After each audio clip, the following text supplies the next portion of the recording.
अस्सलाम वालेकुम dear students, आज हम स्टार्ट करेंगे चैप्टर नंबर 9। अगर चैप्टर नंबर 9 की तरफ देखें, एक्सरसाइज मैंने आपसे प्रॉमिस किया हुआ कि उससे रिलेटेड मैं आपको मार्किंग करवा दूंगा, ठीक है जी। और उसके अलावा MCQs में सेंड कर दूंगा आपको, क्योंकि मैंने दोनों चैप्टर से करने होते हैं। चैप्टर नंबर 2 का भी करना है मैथ्स का, और इसका भी इंशाल्लाह आज ही कर देता हूँ। तो अभी हम करते हैं, that is chapter number 9 start, which is a very interesting chapter, and that is sources of heat. Sources of heat, sources and effects of heat. Sources and effects of heat energy. This is today's topic जो कि हमने cover करना है, and today is 1st of July and the day is Wednesday. Alright.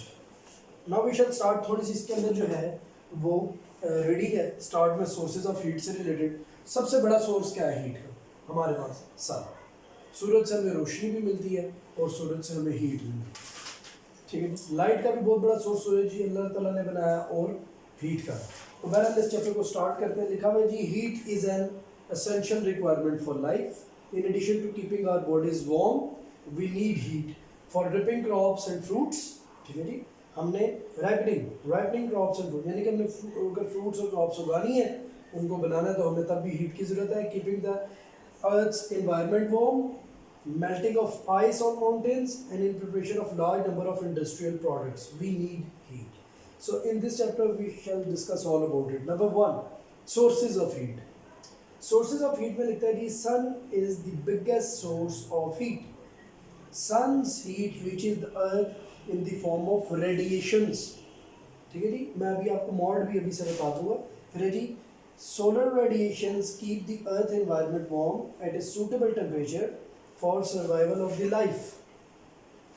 वो आपको बात पता है कुछ? आपको ये आपकी जो बायोकेमिस्ट्री की टीचर है उन्होंने भी सन से रिलेटेड और हीट से रिलेटेड बहुत सारी बातें बता दी होंगी। फोटोसिंथेसिस प्रोसेस भी इसी वजह से होता है। Number 2, we keep our bodies warm and alive by the heat produced from the food during its metabolism in the body cells, क्योंकि हम फूड खाते हैं और फिर हमारे बॉडी का मेटाबॉलिज्म उससे काम करता है, तेज़ होता है, और हमारी बॉडी को इंटरनल जो एनर्जी चाहिए होती है, हीट चाहिए होती है, वो भी रिक्वायर्ड मिल जाती है। Number 3, heat is also produced by burning of would, ठीक है जी। इन्हें नॉन रिन्यूएबल रिसोर्सेज कहते हैं, वो रिसोर्सेज जो ज़ाया हो जाए जलने के बाद, लेकिन हम उनसे एनर्जी ले लेते हैं। वो वुड है, वो कोयला है, कोल, ऑयल है, गैस है, इन तमाम को हम हीट करते हैं, ये जलते हैं और इनकी एनर्जी को, हीट एनर्जी को हम यूज़ करते हैं। Oil and gas industries use करती हैं, कार्स के अंदर इस्तेमाल होता है, व्हीकल्स में इस्तेमाल होती है। उसके अलावा कोयले से बिजली भी बनती है। वुड है, वुड को घरों में जलाया जाता है, मुख्तलिफ उससे काम किए जाते हैं। So we cook food and warm our rooms by the heat produced by burning of wood and natural gases etcetera. तो देखिए, heat produced by the burning coal or oil is used to produce electricity in thermal power station, नीचे बना है। And the fourth part is electricity is also used to produce heat. अब आपको जो बात बतानी है वो बेटा ये बतानी है कि क्वेश्चन क्या आ जाता है जी, write and explain all the sources of heat और write in short all the sources of heat. तो ये चारों सोर्सेज आपको याद करने पड़ेंगे और लिखने पड़ेंगे, और इनको मैं ये चाहता हूँ कि अपनी नोटबुक के अंदर 4 पॉइंट्स बना के लिख भी लें तो बहुत अच्छी बात है। पिक्चर्स ड्रॉ करने की ज़रूरत इनकी नहीं है, लेकिन आप 4 पॉइंट ज़रूर लिख लें और उन्हें याद भी करें। अब आ जाती है बात इफ़ेक्ट्स ऑफ हीट, ठीक है जी। इफ़ेक्ट्स ऑफ हीट को पढ़ने से पहले कुछ आपको मैं फिज़िक्स की रूह से ये बता देता हूँ कि बेसिकली हीट करती क्या। देखिए, लाइक अगर यहाँ पर मेरे पास एक मेटलिक जो है ना वो अब मेटल ब्लॉक है, और मैंने उसके नीचे क्या किया है जी कि किसी बर्नर के ज़रिए इसे हीट देना शुरू कर दिया, ठीक है। कोई बर्नर है, लकड़ी है, कुछ भी जल रहा है और हीट इससे मिल रही है। अब होगा क्या, इसके बेसिकली एटम्स क्या होंगे, टाइटली बाइंड हुए होंगे। माइक्रोस्कोपिक व्यू में नज़र आते हैं, वैसे तो नज़र ही नहीं आते। इसके अंदर मिलियंस ट्रिलियंस ऑफ क्या होंगे, इस ब्लॉक के अंदर एटम्स होंगे, छोटे छोटे। वो एटम्स क्या करते हैं, जब उन्हें हीट मिलती है तो दे स्टार्ट वाइब्रेटिंग, ठीक है। हम वाइब्रेशन को इस तरह शो कर देते हैं। वाइब्रेशन का मतलब होता है ऐसे थरथराना, ऐसे अपनी अपनी जगह पे उनकी काइनेटिक एनर्जी क्या होती है, हीट की वजह से इंक्रीज हो जाती है। दे स्टार्ट्स मूविंग, ठीक है जी। सो जो ही वो स्टार्ट करते हैं मूव, तो क्या करते हैं सबसे पहले इंटरनल बॉडी टेम्परेचर जो होता है वो ऑब्जेक्ट का इंक्रीज होना शुरू होता है। जिंदा मिसाल इसकी आपके पास है, कोई भी मेटल आप बाहर सूरज की रोशनी में रखते हैं, ठीक है, गाड़ी आपकी बाहर खड़ी होती है तो क्यों उसकी बॉडी या क्यों बाइक की जो बॉडी है या मटेरियल है वो क्यों गर्म हो जाता है? उधर यही हो रहा होता है कि उसके बेसिकली जो एटम है उसके अंदर, इवन लिक्विड भी जनाबे अली हीटअप हो जाता है, उसकी वजह से उसके मॉलिक्यूल्स और जो सॉलिड है उसके एटम्स क्या करते हैं, दे स्टार्ट्स वाइब्रेटिंग, वो वाइब्रेट करना शुरू कर देते हैं, और जब वाइब्रेट करते हैं तो उनका इंटरनल बॉडी टेम्परेचर इंक्रीज कर जाता है, काइनेटिक एनर्जी इंक्रीज कर जाती है, ठीक है जी। तो उसकी वजह से हीट भी इंक्रीज कर जाती है, heat of the object rises up, जिसे हीट यानी यहाँ पे टेम्परेचर की बात है, temperature of the object rises up because of heat energy, ठीक है जी। हीट एनर्जी के बारे में हमें सबसे पहले जाने से पहले, बेशक आपकी बुक में लिखा है या नहीं लिखा, हमें ये चाहिए कि हम हीट एनर्जी को क्या कर लें भाई, सबसे पहले बेहतर तरीके से हम इसको डिस्क्राइब कर लें, इसकी हम डेफिनेशन निकालें। So I am defining heat energy,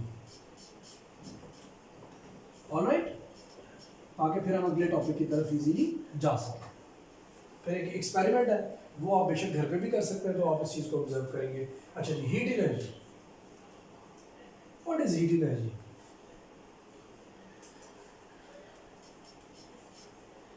heat energy के बारे में, it is a form of energy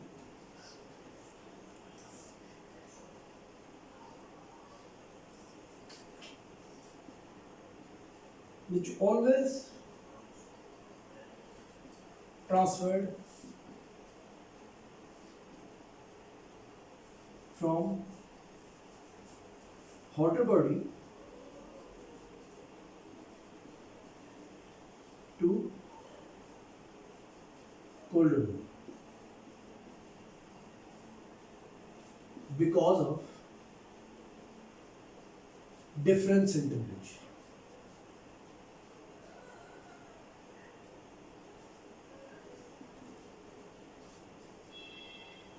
Difference in temperatures, ठीक है जी। It is a form of energy which always transferred from hotter body to colder body. Colder से hotter की तरफ ये कभी भी move नहीं करती, it always move from hotter body to colder body because of differences in temperature. अब आप समझेंगे वो कैसे, देखें सीधी सी बात है, आप दो ऑब्जेक्ट्स ले लें, इसका सपोज टेम्परेचर आपने मेजर किया 50 डिग्री सेल्सियस, और एक और ऑब्जेक्ट ले लें, उसका आपने मेजर किया टेम्परेचर था जी 30 डिग्री सेल्सियस, दोनों को आपने कांटेक्ट में जोड़ दिया, दोनों मेटल्स से। थोड़ी देर बाद आपने क्या देखा कि इसका टेम्परेचर 40 डिग्री सेल्सियस हो गया और इसका भी टेम्परेचर 40 डिग्री सेल्सियस हो गया। क्यों? ये 10 डिग्री से कम किया और इसने राइज किया, क्यों? क्योंकि हीट ट्रांसफर हुई है from hotter body to colder body, इसीलिए टेम्परेचर क्या हुआ है, इसका लूज हुआ है और इसने गेन किया, ठीक है जी। अच्छा, ये भी बात याद रखिएगा कि जब दो बॉडीज इन कांटेक्ट होती हैं विद डिफरेंस ऑफ टेम्परेचर्स, तो ऐसे कांटेक्ट को आप कहते हैं थर्मल कांटेक्ट। क्या कहते हैं? Thermal contact. ये मैं भी आपको डिफाइन भी कर देना दूंगी। दो चीज़ें, एक चीज़ होती है जिसे आप कहते हैं थर्मल इक्विलिब्रियम, और एक चीज़ होती है थर्मल कांटेक्ट। ये तीन चीज़ें आपको हमेशा पता होनी चाहिए। भला क्या, that what is heat energy, heat energy है, और इसे एनर्जी इन ट्रांजिट भी कहते हैं, क्योंकि देखिए ये मूव करते हुए नजर आती है, ये एक बॉडी से दूसरी की तरफ ट्रांजिट कर जाती है ना, ट्रांजिशन है इसका, एक प्लेस से दूसरे प्लेस में साफ वाज़े नजर आ रहा है, ठीक है। आप एसीज लगाते हैं तो एसी क्या करता है, एसी क्योंकि ठंडक प्रोड्यूस कर रहा होता है, तो आपकी हीट को वो क्या कर रहा होता है, कंज्यूम करना शुरू कर देता है। आप अपनी हीट रेडिएट करते हैं, आपका टेम्परेचर गिरना शुरू हो जाता है। जैसे भी आप देखिए 50 डिग्री सेल्सियस इसने टाइम जो 30 वाले को दिया था, तो क्या हुआ था, अपना टेम्परेचर इसका क्या बढ़ा है, इसका अपना टेम्परेचर गिरता गया। अच्छा जी, now next part is very interesting, and that is thermal contact. Thermal contact कुछ चीज़ें बुक में है या नहीं है, इनको all the time आपको पता होना जरूरी है। The next definition is thermal contact. What is this thermal contact? हम कहते हैं when two objects having difference of temperature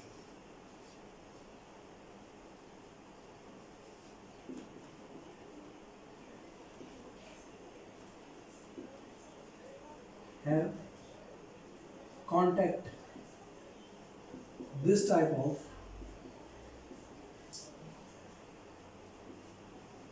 contact is thermal contact. Example, room temperature, जैसे भी ये कमरा है इसके अंदर, इसका टेम्परेचर, मेरा टेम्परेचर, बुक का टेम्परेचर, दीवारों का टेम्परेचर सबका एक है। अभी तक थर्मल कांटेक्ट क्रिएट नहीं हुआ क्योंकि सबका टेम्परेचर इक्वल है। लेट्स से मैं बाहर से कोयला ले आता हूँ और वो इंतहाई गर्म है और उसको ला के मैं इस दीवार के साथ रख देता हूँ, ठीक है, तो ये दीवार के साथ उस कोयले का क्या हो जाएगा, थर्मल कांटेक्ट, क्योंकि दोनों में डिफरेंस ऑफ टेम्परेचर। आगे बात सुन, हीट मूव करेगी, इस तरह के कांटेक्ट को आप क्या कहते हैं, थर्मल कांटेक्ट। जब डिफरेंस ऑफ टेम्परेचर नहीं होगा तो वो थर्मल कांटेक्ट भी नहीं रहेगा। दूसरी बात, that is thermal equilibrium.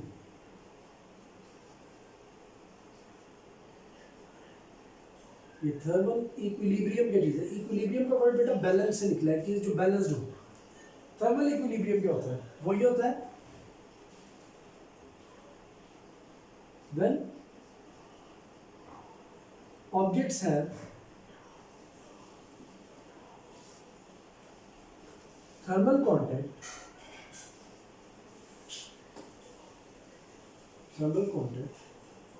heat is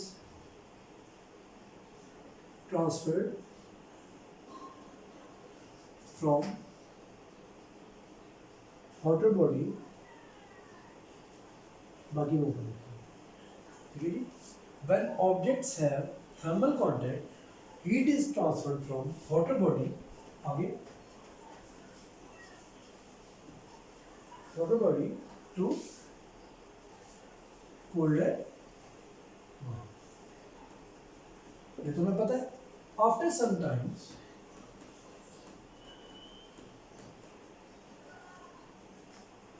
both bodies attain equal temperature।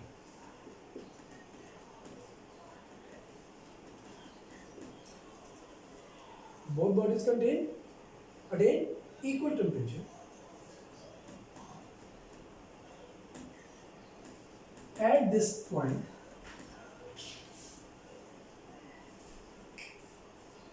objects are in thermal equilibrium।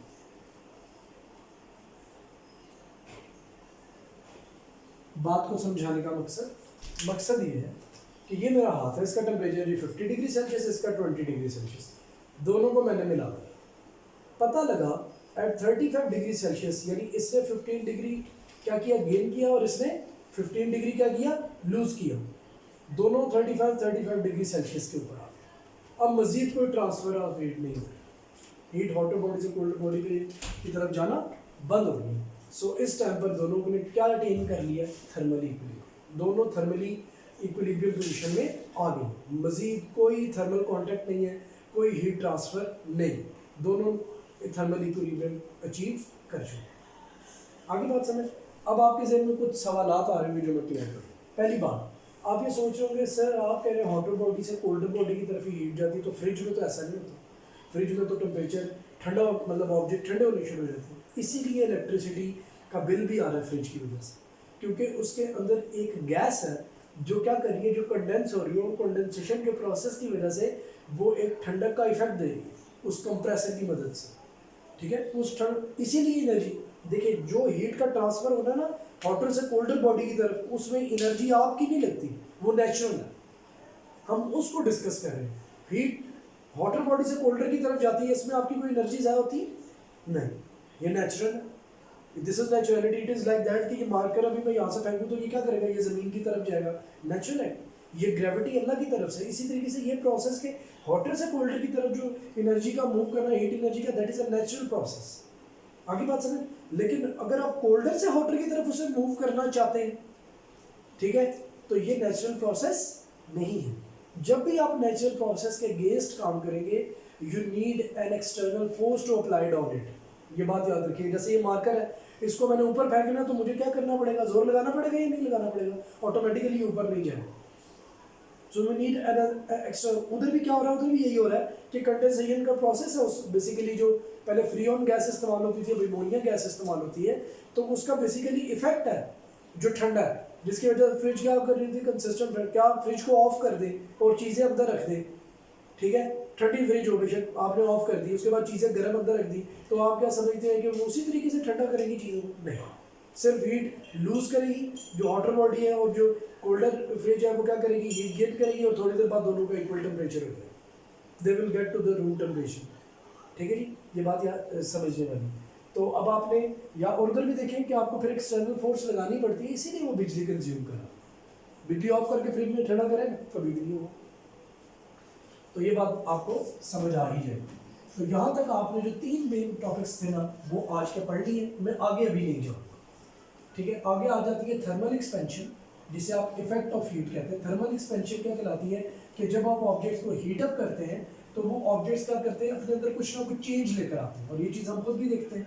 जैसे कि एग्जांपल के तौर पर मेटल्स को आप गर्म करते हैं तो मेटल्स 2-3-4 चीज़ों की चीज़ें प्रोड्यूस करते हैं। क्या? पहली बात, वो आपको कलर देना शुरू कर देते हैं।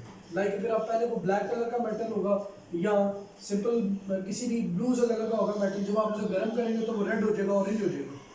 सबसे पहले हीट इफेक्ट क्या है, कलर का चेंज होना। फिर दूसरा इफेक्ट क्या होता है, साइज का चेंज होना, वॉल्यूम का। अक्सर आप ये देखते हैं कि चीज़ों को आप हीट अप करते हैं तो वो एक्सपैंड कर जाती है। आगे बात समझ। तो कहने का मकसद ये कि ये फिनोमिना है, तो शेप, कलर, एरिया, वॉल्यूम, इस तरीके से ये ऑब्जेक्ट जो है हीट के इफेक्ट से डिफरेंट प्रॉपर्टीज गेन करते हैं। ठीक है, तो साइज को इंक्रीज करना शुरू कर देते हैं। सो दैट ये सब चीज़ें हम आगे पढ़ेंगे कि सॉलिड्स, लिक्विड और गैसेस देखूंगा कि जो इसने इस बुक में गिवन दिया है, तो उसका इफेक्ट ऑफ हीट इन तीनों स्टेट ऑफ मैटर के ऊपर क्या है। सो आज के लिए इतना ही काफ़ी है। आपको कॉन्सेप्ट आगे 3 डेफिनेशंस पता लगी हैं। सबसे पहले आपने क्या टॉपिक पढ़ा जी, मैं लिख देता हूँ दोबारा से। आपने सोर्सेज ऑफ हीट पढ़े, ठीक है जी, ये आपको मैं अभी शेयर भी कर दूंगा, तो 4 पॉइंट्स हैं। फिर आपने उसके बाद मैंने आपको 3 डेफिनेशंस कराई। आज आपको मैंने डेफिनेशन कराई है किसकी, हीट एनर्जी की। उसके अलावा मैंने आपको बताया जी थर्मल कॉन्टैक्ट क्या होता है, और उसके बाद मैंने आपको नेक्स्ट टॉपिक जो बताया that is thermal equilibrium. Alright, so till now आपका टॉपिक खत्म हो जाता है, और नेक्स्ट फिर इंशाल्लाह ताला नेक्स्ट लेक्चर में हम इससे आगे कंटिन्यू करेंगे। Thank you so much students, अल्लाह हाफिज़।